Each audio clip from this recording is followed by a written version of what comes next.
What is going on, everybody? Welcome to Deck Tech number 2, Prossh, Skyraider of Kher. Now, most people know this deck is very combo heavy. The point of this deck is to obviously get Prossh out and win. I will show you the many ways in which this deck wins throughout this deck tech.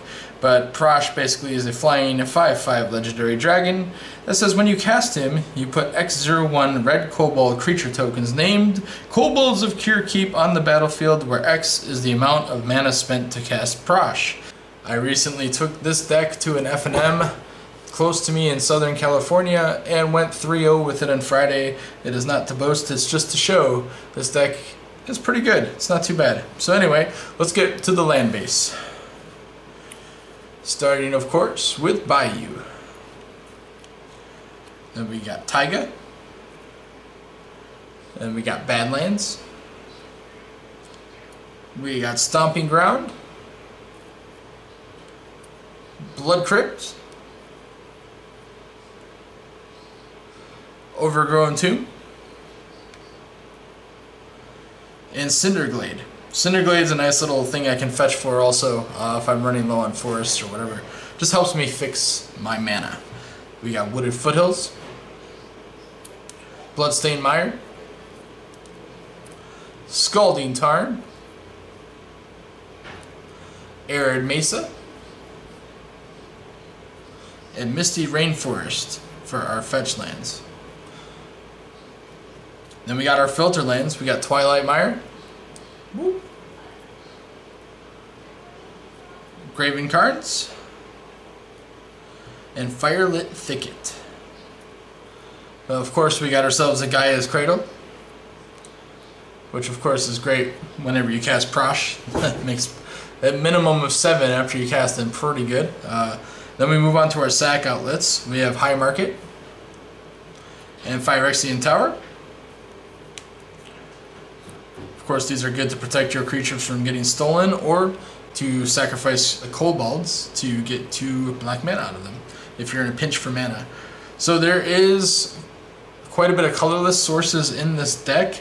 So Urborg is in here to help fix those. Plus, obviously, I play black as well, so it just is a good card overall for me. Command Tower, of course, the classic, makes mana of any color. We got City of Brass and Mana Confluence.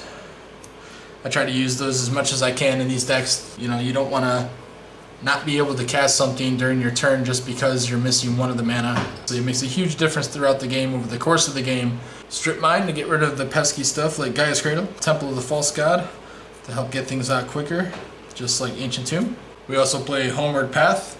Homeward Path helps protect Prossh in case people steal him.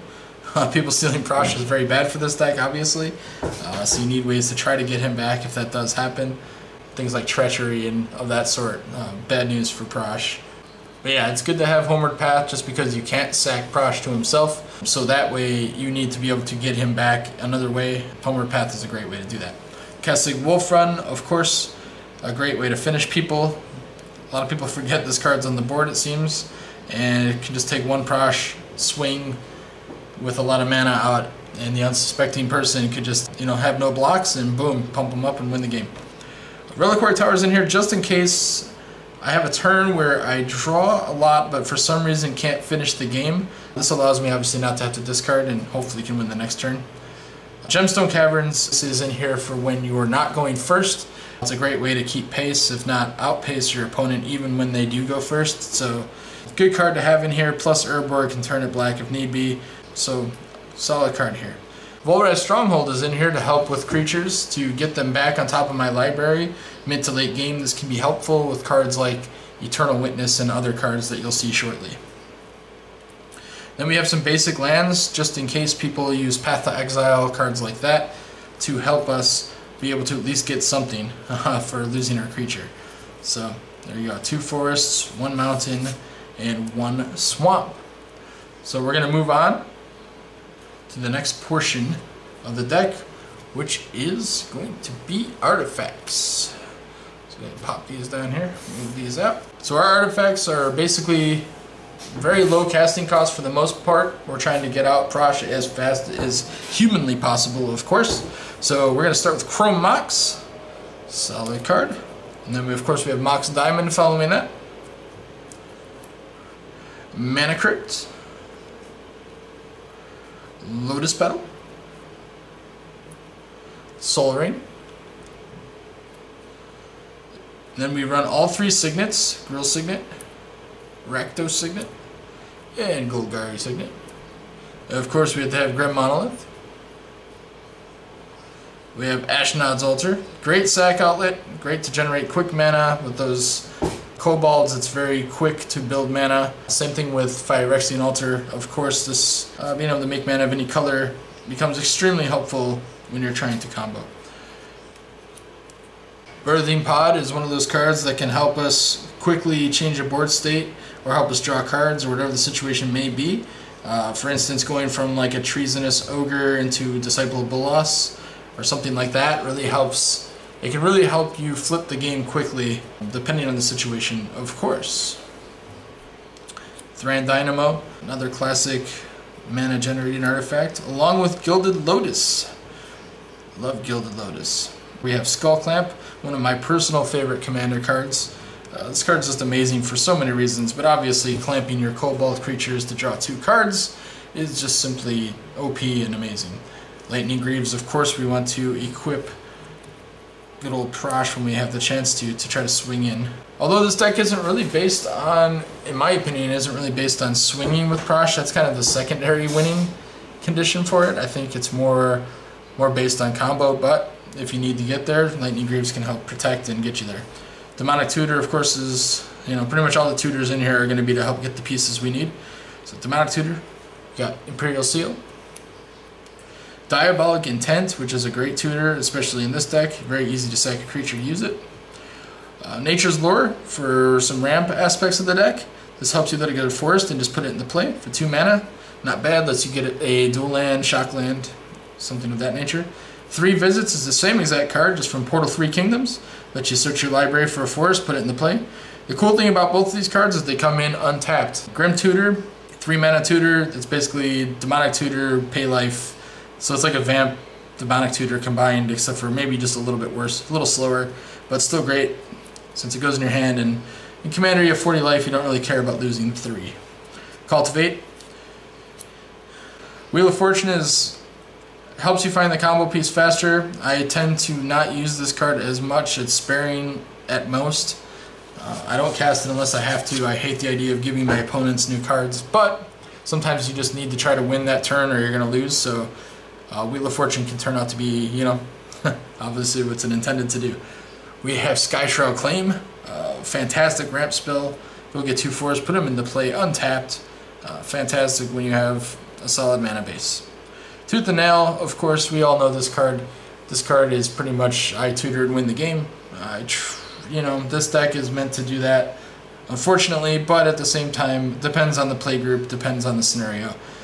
But yeah, this card can just win you the game outright, but you can also, I guess, not win the game if you choose to also, but obviously a very highly competitive card. Surprising to me that this card is still not banned, along with like Consecrated Sphinx and like Cyclonic Rift. Cards like that are, maybe Sphinx isn't as broken, but Cyclonic Rift and Tooth and Nail are very questionable to me. They're like 1 card, basically win the game cards, and yeah, I don't know. We have Beast Within for a little bit of spot removal. That's pretty much all there is really to say about that. Vampiric Tutor, fantastic tutor, probably one of the best in the game, if not the best. Crop Rotation, this card is amazing. Helps me go get Gaia's Cradle most of the time, but pretty much anything I could possibly need in a given situation. But Crop Rotation is a very cool card. Love it at instant speed for 1 green mana. And we'll move on to the next part. Hopefully I haven't said 1,000 times, but I feel like I have. The last video, I don't know if you guys noticed, but I did edit out me saying a bunch. If you hear any kind of choppy audio, it's because I'm basically doing that. We are on the 3rd and final portion of the Prossh deck. We have Xenagos, the Reveler. I like Xenagos because the +1, it really helps put this guy over the top in this deck just because of all the kobolds. Really helps generate mana quickly, and again, helping you get there as fast as possible. The next card I'm going to show you, Sarkhan Vol. This one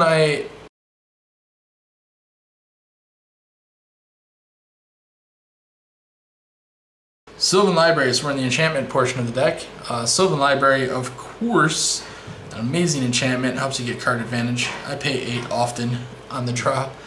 Perforos is one of the heavy hitters in this deck. He just gets there. You cast Perforos, cast Prossh.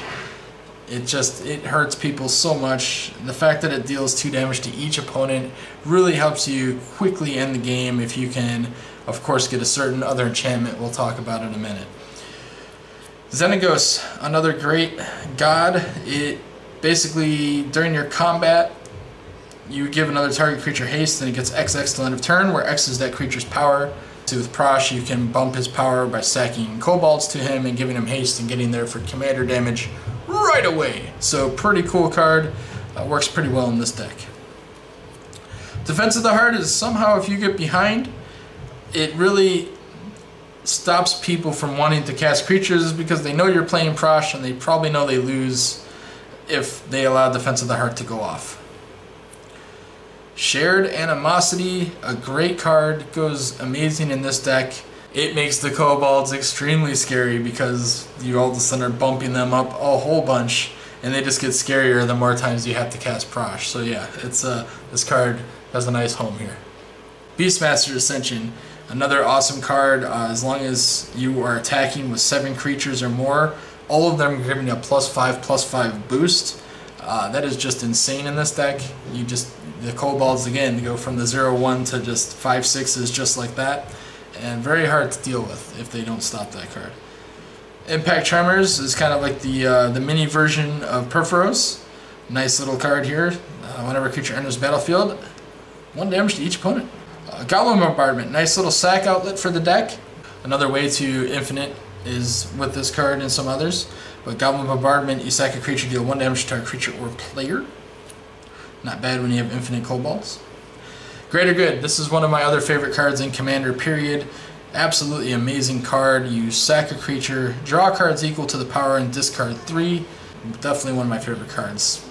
Okay, moving on. So we've seen some of the sack outlets we have. Grave Pact can definitely just swing the game completely in your favor, getting rid of basically any threats opponents could have. There's obviously some exceptions to the rule, like Sigarda and whatnot, but most things don't survive the Grave Pact. Doubling Season, obviously in here because of Prosh's ability to make tokens. Why not make more? Survival of the Fittest, another amazing card. This is another kind of surprising card that still exists in Commander, but hey, as long as they allow us to play it, why not play it? You get to discard a creature card from your hand, search your deck for a creature card, and put it in your hand. Pretty good. We got Fecundity. Fecundity. It is an enchantment that allows you to, whenever a creature goes to the graveyard from play, that creature's controller draws a card. Obviously, this is a card that could help your opponent. You use this card when you know it's going to benefit you and probably win you the game. And there is the last enchantment in the deck. Of course, this deck has to have this card. Food Chain is an absolute monster. You play this card, you play Prossh, you can sacrifice Prossh to Food Chain, rinse and repeat infinite times to make infinite mana to be used for creatures only. So you do have to be careful on that account, that you make sure you line your spells up correctly, but just an absolute beast of a card. When paired with Prossh, it's just absolutely, it's devastating. Probably the best way I could say that. We're on the creature portion of the deck now. We have Goblin Bushwhacker. When you kick him, you basically can give your creatures haste until end of turn. So, Llanowar Elves, of course, for speed. Birds of Paradise for the same thing, for speed, and it can add mana of any color. Bloom Tender is another one for speed. Great card. We got Sakura Chaibalder. Let's go get a nice little basic, put it into play. Blood Artist. So this is going hand in hand with sack outlets in the deck. Helps you target players for them, basically to drain them for a life and you gain a life. Same thing with Zulaport Cutthroat. Does the same thing. Wood Elves, in my opinion, is a very highly underrated card. Very, very good card, especially if you're playing duels and shocks and things like that. Imperial Recruiter. This card's obviously amazing. I play a lot of creatures that have power 2 or less, so there's, you know, basically another tutor in the deck. You know, when you start pairing that with things like Volrath Stronghold and whatnot, it can be good. Eternal Witness, incredible card. If they deal with Food Chain and don't exile it, this lets me get it back. There's many other uses for it as well. Reclamation Sage helps deal with threats such as artifacts or enchantments for 3 mana, pretty good. Ogre Battle Driver for 4 mana, 3/3. Whenever another creature enters the battlefield under my control, that creature gets +2/+0 and gains haste until end of turn. Really good with Prossh. And of course, with those kobolds. Oracle of Moldiah really helps you ramp up by allowing you to play an additional land on each of your turns. Plus, you can play off the top of your deck, so if it is a land, you can put it into play. Helps you just go through your deck that much quicker, thin it out. It's great. Treasonous Ogres, another one of those cards, really good in this deck. Paying 3 life in Commander to make 1 red mana is not the end of the world when you are trying to get Prossh out as fast as you can. So I think this card is really good in this deck. Disciple of Bolus, another card that synergizes well. If you run into a situation where you're maybe a little tight for mana, tight on cards, you're able to cast Prossh but not really do a whole lot else. This card essentially will let you draw a crap load of cards and gain a crap load of life. So this card has helped me many times in many games in this deck. So a lot of people question this card, Sadistic Hypnotist. I think this card is amazing. You sack a creature, so again another sack outlet. Target player discards 2 cards from his or her hand. Yes, you can only use this on your turn at sorcery speed, but man, it is such... This card just, it hurts people bad. They don't expect it. It comes into play. I mean, you have all these kobolds, you know, it's just incredible. You basically make everybody discard their hand on your turn and probably just get there at that point. Avenge of Zendikar, another one of these cards that helps make tokens, so more things to sack, more things to beef up, so it's just a solid card to put pressure on your opponent. Runescar Demon basically lets you tutor for any card you need, so Food Chain is generally a pretty big target for this card, but if Food Chain is not available, then obviously it lets you get whatever you need at the time. Creator Hoof Behemoth speaks for itself. We all know this card pretty well. This card is a finisher, gives all your creatures XX and trample to end of turn, where X is the number of creatures you control. Obviously when you cast Prossh, you have a lot of creatures under your control, so Creator Hoof is pretty good in this deck. And last but not least, I run Razaketh the Foul-Blooded. I absolutely love this card. Black is my favorite color in Magic, and I love this. I love the flavor of this guy. It's just so cool. You get to sack a creature and go Demonic Tutor, essentially.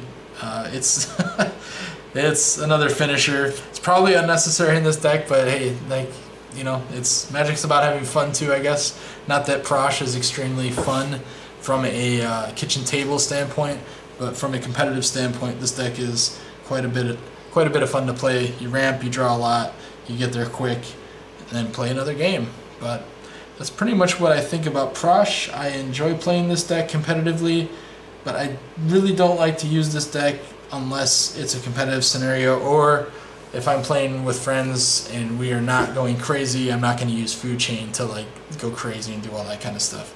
But hopefully you guys liked the video.